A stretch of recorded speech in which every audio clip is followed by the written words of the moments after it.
চাঁদের আলোয় আচ্ছন্ন এক সন্ধ্যা। ফাতেমা রাদিয়াল্লাহু তাআলা আনহা তার ঘরের এক কোণে বসে রুটির ছোট্ট টুকরোটিকে দেখে চললেন। মৃদু বাতাসে তার আঁচল দুলছিল, যেন মনের গভীর আবেগের প্রতিচ্ছবি।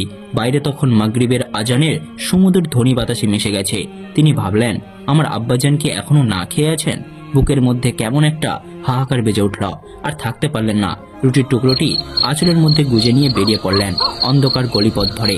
রাস্তার ধুলোমাখা পথ তার পায়ের নিচে নরম অনুভূতি দিল, কিন্তু হৃদয়ের ভার তাতে একটুও কমল না। 3 দিন অভুক্ত আব্বাজান, এই চিন্তাটি তার মনকে বিদীর্ণ করে দিচ্ছিল। দরজার সামনে এসে দাঁড়ালেন, অপেক্ষা করতে লাগলেন প্রিয় বাবার জন্য। ঠিক তখনই দূর থেকে ধীর পদক্ষেপের শব্দ শোনা গেল। তার হৃদয় দ্রুত স্পন্দিত হলো। আব্বাজান আসছেন। যখন হযরত মুহাম্মদ সাল্লাল্লাহু আলাইহি সাল্লাম নামাজ শেষ করে নিজের বাড়িতে ফিরে এলেন, তখন তিনি দেখতে পেলেন যে ওনার আদরের মেয়ে হযরত ফাতেমা রাদিয়াল্লাহু তাআলা আনহা দরজার সামনে দাঁড়িয়ে আছেন।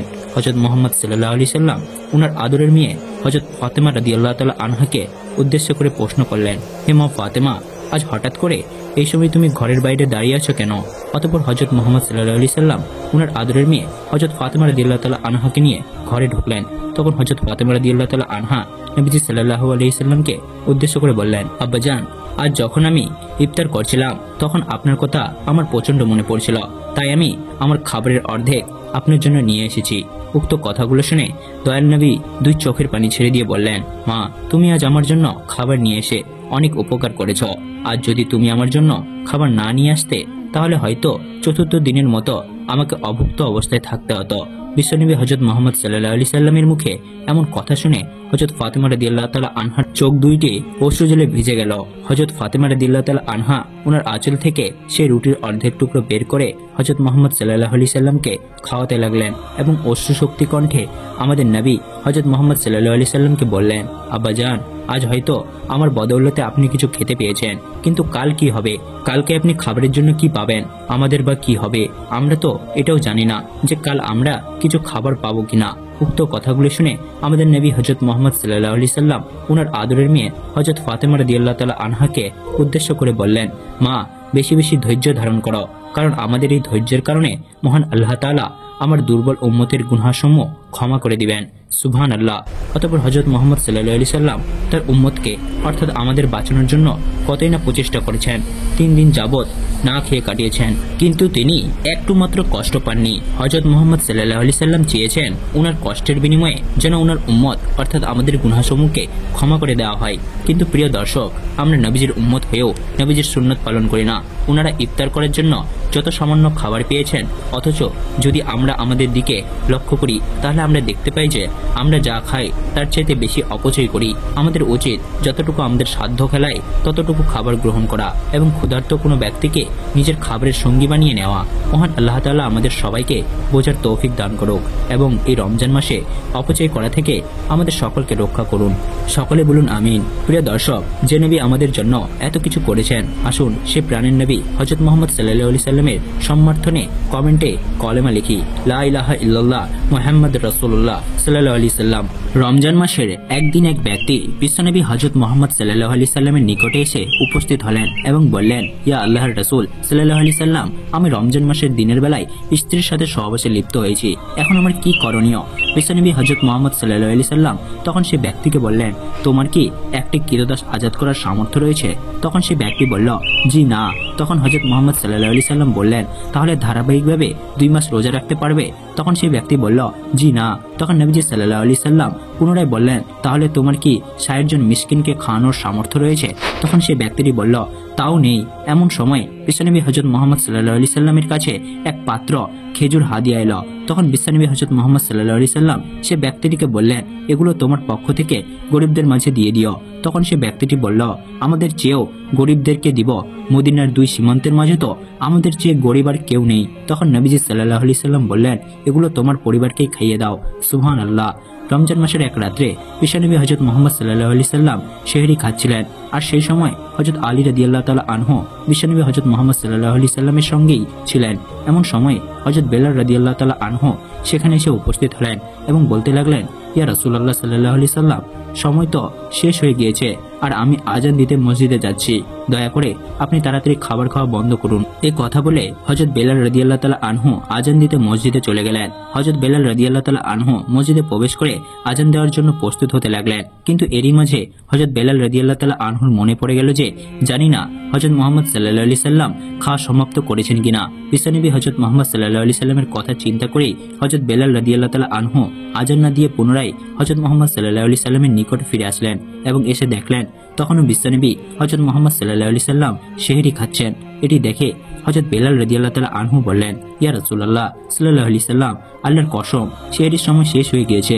তখন বিশ্বনবী হযরত মুহাম্মদ সাল্লাল্লাহু আলাইহি সাল্লাম নিজের হাত মোবারক নিচে রাখলেন এবং বললেন, হে বেলাল, এখনো সময় বাকি ছিল, কিন্তু তোমার কসম খাওয়ার কারণে মহান আল্লাহ রাব্বুল আলামিন সেটিকে আগে উদিত করে দিল, যাতে করে তোমার কসম যেন মিথ্যা না হয়ে যায়। তখন হযরত আলী রাদিয়াল্লাহু তাআলা আনহু বলতে লাগলেন, যদি বেলাল রাদিয়াল্লাহু তাআলা আনহু কসম না খেত তাহলে বিশ্বনবী হযরত মুহাম্মদ সাল্লাল্লাহু আলাইহি সাল্লাম যতক্ষণ পর্যন্ত সেহরি খাতেন ততক্ষণ পর্যন্ত শুভে সাদিক হতোই না। সুবহানাল্লাহ। অতঃপর বিশ্বনবী হযরত মুহাম্মদ সাল্লাল্লাহু আলাইহি সাল্লাম হযরত আবু হুরায়রা রাদিয়াল্লাহু তাআলা আনহুকে বললেন, হে আবু হুরায়রা, তোমার উপর যাকাতের সম্পদ রক্ষার দায়িত্ব রইল, তুমি যা যথাযথ পালন করবে। বিশ্বনবী হযরত মুহাম্মদ সাল্লাল্লাহু আলাইহি সাল্লামের নিকট হতে যাকাতের সম্পদ রক্ষা করার দায়িত্ব নিয়ে হযরত আবু হুরায়রা রাদিয়াল্লাহু তাআলা আনহু বাড়িতে চলে আসলেন। রাতের বেলা হযরত আবু হুরায়রা রাদিয়াল্লাহু তাআলা আনহু শুয়ে আছেন, তিনি তখনও ঘুমাননি। হঠাৎ করেই হযরত আবু হুরায়রা রাদিয়াল্লাহু তাআলা আনহু লক্ষ্য করলেন যে কোনো এক আগন্তুক এসে যাকাতের খাদ্যের মধ্যে হাত দিয়ে কিছু নিতে যাচ্ছে। তখন হযরত আবু হুরায়রা রাদিয়াল্লাহু তাআলা আনহু শোয়া থেকে উঠে এসে আগন্তুকের কাছে এলেন এবং তাকে ধরে ফেললেন। অতঃপর হযরত আবু হুরায়রা রাদিয়াল্লাহু তাআলা আনহু সে আগন্তুককে বললেন, আল্লাহর কসম, আমি অবশ্যই তোমাকে বিশ্বনবী হযরত মুহাম্মদ সাল্লাল্লাহু আলাইহি সাল্লামের নিকটে নিয়ে যাব। তখন সে আগন্তুক বলল, আমি খুব দরিদ্র মানুষ, আমার পরিবার আছে, আমার অভাব মারাত্মক, অনুগ্রহ করে আমাকে ছেড়ে দিন। আগন্তুকের কাকুতি মিনতি শুনে হযরত আবু হুরায়রা রাদিয়াল্লাহু তাআলা আনহুর খুব দয়া হলো, তাই তিনি সে আগন্তুককে ছেড়ে দিলেন। ছাড়াতে সে আগন্তুক সেখান থেকে চলে গেল। অতঃপর সকালবেলা যখন হযরত আবু হুরায়রা রাদিয়াল্লাহু তাআলা আনহু বিশ্বনবী হযরত মুহাম্মদ সাল্লাল্লাহু আলাইহি সাল্লামের কাছে এসে উপস্থিত হলেন, তখন বিশ্বনবী হযরত মুহাম্মদ সাল্লাল্লাহু আলাইহি সাল্লাম হযরত আবু হুরায়রা রাদিয়াল্লাহু তাআলা আনহুকে বললেন, হে আবু হুরায়রা, গত রাতের আসামির খবর কি? তখন হযরত আবু হুরায়রা রাদিয়াল্লাহু তাআলা আনহু অবাক হয়ে বললেন, হে আল্লাহর রাসূল, সে তার প্রচন্ড অভাবের কথা আমার কাছে বলেছে, আমি তার উপর দয়া করে তাকে ছেড়ে দিয়েছি। তখন বিশ্বনবী হযরত মুহাম্মদ সাল্লাল্লাহু আলাইহি সাল্লাম বললেন, হে আবু হুরায়রা, অবশ্যই সে তোমাকে মিথ্যা বলেছে, দেখবে সে আবার আসবে। বিশ্বনবী হযরত মুহাম্মদ সাল্লাল্লাহু আলাইহি সাল্লামের মুখে উক্ত কথা শুনে হযরত আবু হুরায়রা রাদিয়াল্লাহু তাআলা আনহু বুঝে নিলেন যে সে আগন্তুক আবার আসবে, কারণ বিশ্বনবী হযরত মুহাম্মদ সাল্লাল্লাহু আলাইহি সাল্লাম বলেছেন সে আবার আসবে। তাই হযরত আবু হুরায়রা রাদিয়াল্লাহু তাআলা আনহু অপেক্ষায় থাকলেন। পরের দিন রাত্রে পূর্বের ন্যায় হযরত আবু হুরায়রা রাদিয়াল্লাহু তাআলা আনহু তার নিজের কক্ষে শয়ন করছিলেন এবং সে আগন্তুকের জন্য অপেক্ষায় ছিলেন, কারণ আবু হুরায়রা রাদিয়াল্লাহু তাআলা আনহুর বিশ্বাস ছিল যে সে আগন্তুক আসবেই, বিশ্বনবীর কথা কখনো মিথ্যে হতে পারে না। কিছুক্ষণ পর হযরত আবু হুরায়রা রাদিয়াল্লাহু তাআলা আনহু লক্ষ্য করলেন যে সে আগন্তুক আবার এসে খাবারের মধ্যে দিয়ে খুঁজতে লাগলো। তখন হযরত আবু হুরায়রা রাদিয়াল্লাহু তাআলা আনহু সে আগন্তুককে ধরে ফেললেন এবং বললেন, আল্লাহর কসম, আমি তোমাকে অবশ্যই হযরত বিশ্বনবী সাল্লাল্লাহু আলাইহি সাল্লামের নিকটে নিয়ে যাব। তখন সে আগন্তুক করুণ কণ্ঠে বলল, আমাকে ছেড়ে দাও, আমি খুব অসহায়, আমার পরিবার আছে, আমি আর আসবো না। হযরত আবু হুরায়রা রাদিয়াল্লাহু তাআলা আনহু এবার সে আগন্তুকের উপর দয়া করে সে আগন্তুককে ছেড়ে দিলেন এবং সে সেখান থেকে চলে গেল। সকালবেলা হযরত আবু হুরায়রা রাদিয়াল্লাহু তাআলা আনহু যখন বিশ্বনবী হযরত মুহাম্মদ সাল্লাল্লাহু আলাইহি সাল্লামের কাছে উপস্থিত হলেন, তখন বিশ্বনবী হযরত মুহাম্মদ সাল্লাল্লাহু আলাইহি সাল্লাম হযরত আবু হুরায়রা রাদিয়াল্লাহু তাআলা আনহুকে বললেন, কি হে আবু হুরায়রা, গত রাতে তোমার আসামি কি করেছে? তখন হযরত আবু হুরায়রা রাদিয়াল্লাহু তাআলা আনহু বললেন, হে আল্লাহর রাসূল, সে তার চরম অভাবের কথা আমার কাছে বলেছে, তার পরিবার আছে, আমি তার উপর দয়া করে তাকে ছেড়ে দিয়েছি। বিশ্বনবী হযরত মুহাম্মদ সাল্লাল্লাহু আলাইহি সাল্লাম তখন বললেন, অবশ্যই সে তোমাকে মিথ্যা বলেছে, দেখো সে আবার আসবে। এবারও হযরত আবু হুরায়রা রাদিয়াল্লাহু তাআলা আনহু বুঝে গেলেন যে সে আগন্তুক আবার আসবে। তাই তৃতীয় রাতেও হযরত আবু হুরায়রা রাদিয়াল্লাহু তাআলা আনহু অপেক্ষায় থাকলেন। অতঃপর সে আগন্তুক আবার এসে খাবারের মধ্যে হাত ঢুকে খুঁজতে লাগলো। তখন হযরত আবু হুরায়রা রাদিয়াল্লাহু তাআলা আনহু তাকে ধরে ফেললেন আর বললেন, আল্লাহর কসম, আমি অবশ্যই তোমাকে বিশ্বনবী হযরত মুহাম্মদ সাল্লাল্লাহু আলাইহি সাল্লামের নিকটে নিয়ে যাব। তুমি এই নিয়ে 3 বার এসেছো, অথচ তুমি বলেছিলে যে আর আসবে না, কিন্তু আবার এসেছো। তখন সে আগন্তুক কাকুতি মিনতি করে বলল, আমাকে ছেড়ে দাও, আমি তোমাকে কিছু বাক্য শিক্ষা দিব যা তোমার খুব উপকারে আসবে। তখন হযরত আবু হুরায়রা রাদিয়াল্লাহু তাআলা আনহু বললেন, কি সেই বাক্যগুলো? তখন সে আগন্তুক বলল, যখন তুমি নিদ্রা যাবে তখন আয়াতুল কুরসি পাঠ করবে, তাহলে মহান আল্লাহর পক্ষ থেকে তোমাকে একজন রক্ষক পাহারা দিবে, আর সকাল পর্যন্ত জিন শয়তান তোমার কাছে আসতে পারবে না। সে আগন্তুকের মুখ থেকে উক্ত বাক্য শোনার পর হযরত আবু হুরায়রা রাদিয়াল্লাহু তাআলা আনহু সে আগন্তুককে ছেড়ে দিলেন এবং সে আগন্তুক সেখান থেকে চলে গেল। সকালবেলা যখন হযরত আবু হুরায়রা রাদিয়াল্লাহু তাআলা আনহু আবারও বিশ্বনবী হযরত মুহাম্মদ সাল্লাল্লাহু আলাইহি সাল্লামের কাছে এসে উপস্থিত হলেন, তখন হযরত বিশ্বনবী সাল্লাল্লাহু আলাইহি সাল্লাম আবু হুরায়রা রাদিয়াল্লাহু তাআলা আনহুকে বললেন, কি হে আবু হুরায়রা, গত রাতে তোমার আসামি কি করেছে? তখন হযরত আবু হুরায়রা রাদিয়াল্লাহু তাআলা আনহু বললেন, ইয়া রাসূলুল্লাহ, সে আগন্তুক আমাকে কিছু উপকারী বাক্য শিক্ষা দিয়েছে, তাই আমি তাকে ছেড়ে দিয়েছি। বিশ্বনবী হযরত মুহাম্মদ সাল্লাল্লাহু আলাইহি সাল্লাম তখন জিজ্ঞেস করলেন, তোমাকে সে আগন্তুক কি শিক্ষা দিয়েছে? তখন হযরত আবু হুরায়রা রাদিয়াল্লাহু তাআলা আনহু বললেন, সে আগন্তুক বলেছে, যখন তুমি নিদ্রা যাবে তখন আয়াতুল কুরসি পাঠ করবে, তাহলে মহান আল্লাহর পক্ষ থেকে তোমাকে একজন রক্ষক পাহারা দিবে, আর সকাল পর্যন্ত জিন শয়তান তোমার কাছে আসতে পারবে না। তখন উপস্থিত সকল সাহাবায়ে কেরাম এই শিক্ষণীয় বিষয় জানতে খুব আগ্রহী হয়ে উঠলেন। তখন বিশ্বনবী হযরত মুহাম্মদ সাল্লাল্লাহু আলাইহি সাল্লাম হযরত আবু হুরায়রা রাদিয়াল্লাহু তাআলা আনহুকে লক্ষ্য করে বললেন, হে আবু হুরায়রা, সে তোমাকে সত্য বলেছে, যদি সে মিথ্যাবাদী। হে আবু হুরায়রা, গত 3 রাত যার সাথে কথা বলেছ, তুমি কি জানো সে কে? তখন হযরত আবু হুরায়রা রাদিয়াল্লাহু তাআলা আনহু বললেন, ইয়া রাসূলুল্লাহ, আমি তো জানি না সে কে। তখন বিশ্বনবী হযরত মুহাম্মদ সাল্লাল্লাহু আলাইহি সাল্লাম বললেন, হে আবু হুরায়রা, সে ছিল জিন শয়তান। প্রিয় দর্শক, এই হাদিস থেকে আমরা যা শিখতে পেলাম তা হলো জনগণের সম্পদ পাহারা দেওয়া ও তা রক্ষা করার জন্য আমানতদার দায়িত্বশীল নিয়োগ দেওয়া কর্তব্য। হযরত আবু হুরায়রা রাদিয়াল্লাহু তাআলা আনহু ছিলেন একজন বিশ্বস্ত আমানতদার সাহাবী।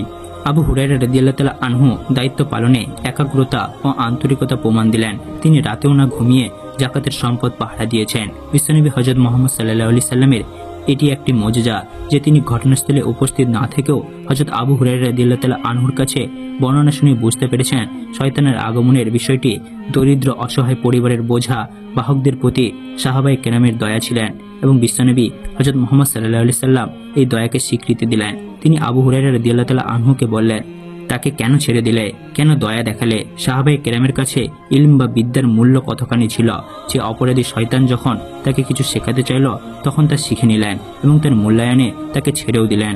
খারাপ বা অসৎ মানুষ বা জিন শয়তান যদি ভালো কোনো কিছু শিক্ষা দেয় তা শিখতে কোনো দোষ নেই, তবে কথা হলো তার ষড়যন্ত্র এবং অপকারিতা সম্পর্কে সচেতন থাকতে হবে।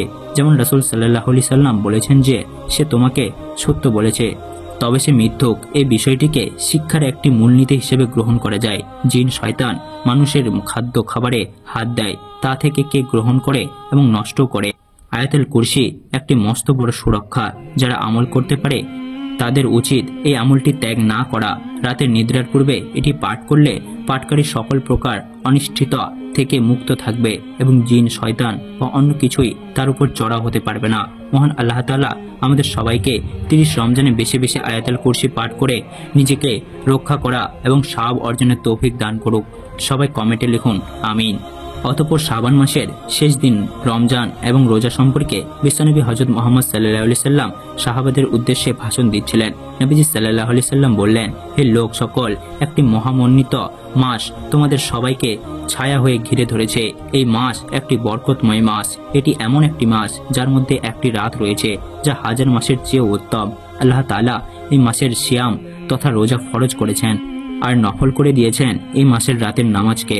তখন সাহাবীদের মধ্যে হতে একজন বললেন, ইয়া রাসূলুল্লাহ সাল্লাল্লাহু আলাইহি সাল্লাম, এই মাসের বৈশিষ্ট্য কি? তখন বিশ্বনবী হযরত মুহাম্মদ সাল্লাল্লাহু আলাইহি সাল্লাম বললেন, যে ব্যক্তি এই মাসে একটি নফল নামাজ কাজ করবে সে যেন অন্য মাসের একটি ফরজ আদায় করল, আর যে ব্যক্তি এই মাসে একটি ফরজ আদায় করবে সে যেন অন্য মাসের 70টি ফরজ সম্পাদন করল। এই মাস সবুরের তথা ধৈর্যের মাস, যে সবুরের সওয়াবের বিনিময়ে শুধুই জান্নাত। এই মাস সব কাজে সহমর্মিতার মাস। রোজাদার মুসলমান পরস্পর একে অপরের সাহায্যকারী। অতঃপর আরেকজন সাহাবী বললেন, ইয়া রাসূলুল্লাহ সাল্লাল্লাহু আলাইহি সাল্লাম, এই মাসের প্রাপ্তি এবং মর্যাদা কি? তখন বিশ্বনবী হযরত মুহাম্মদ সাল্লাল্লাহু আলাইহি সাল্লাম বললেন, এই রমজান মাস এমন এক মাস যাতে মুমিনের অর্থাৎ রোজাদার বান্দার রিজিক বাড়িয়ে দেওয়া হয়। যে ব্যক্তি এই মাসে কোনো রোজাদারকে ইফতার করাবে সেই ইফতার তার গুনাহ মাফের কারণ হবে, জাহান্নামের আগুন থেকে মুক্তির উপায় হবে। তার স্বভাব হবে রোজাদারের অনুরূপ, অথচ রোজাদারের স্বভাব একটুও কমবে না। তখন উপস্থিত সাহাবারা বললেন, হিয়া আল্লাহর রাসূল সাল্লাল্লাহু আলাইহি সাল্লাম, আমাদের সবাই তো রোজাদারের জন্য ইফতারের আয়োজন করতে সমর্থ নয়। তখন বিশ্বনবী হযরত মুহাম্মদ সাল্লাল্লাহু আলাইহি সাল্লাম বললেন, এই সওয়াব আল্লাহ তাআলা ওই ইফতার পরিবেশনকারীকেও দান করবেন যে একজন রোজাদারকে এক চুমুক দুধ, একটি খেজুর অথবা একটি চুমুক পানি দিয়ে ইফতার করায়। আর যে ব্যক্তি একজন রোজাদারকে পেট ভরে খাইয়ে পরিতৃপ্তি করল, আল্লাহ তাআলা তাকে বেহেশতের হাউজে কাউসার থেকে এইভাবে পানি খায় পরিতৃপ্তি করবেন, এমনকি সে জান্নাতও প্রবেশ করবে এবং সেখানে সে আর পিপাসার্থিত হবে না। অতঃপর হযরত মুহাম্মদ সাল্লাল্লাহু আলাইহি সাল্লাম আরো বললেন, হে সাহাবাগণ, তোমরা শুনে রাখো, এটা এমন এক মাস যার প্রথম অংশে রহমত এবং মধ্য অংশে মাগফিরাত এবং শেষ অংশে হলো জাহান্নামের আগুন থেকে নাজাত।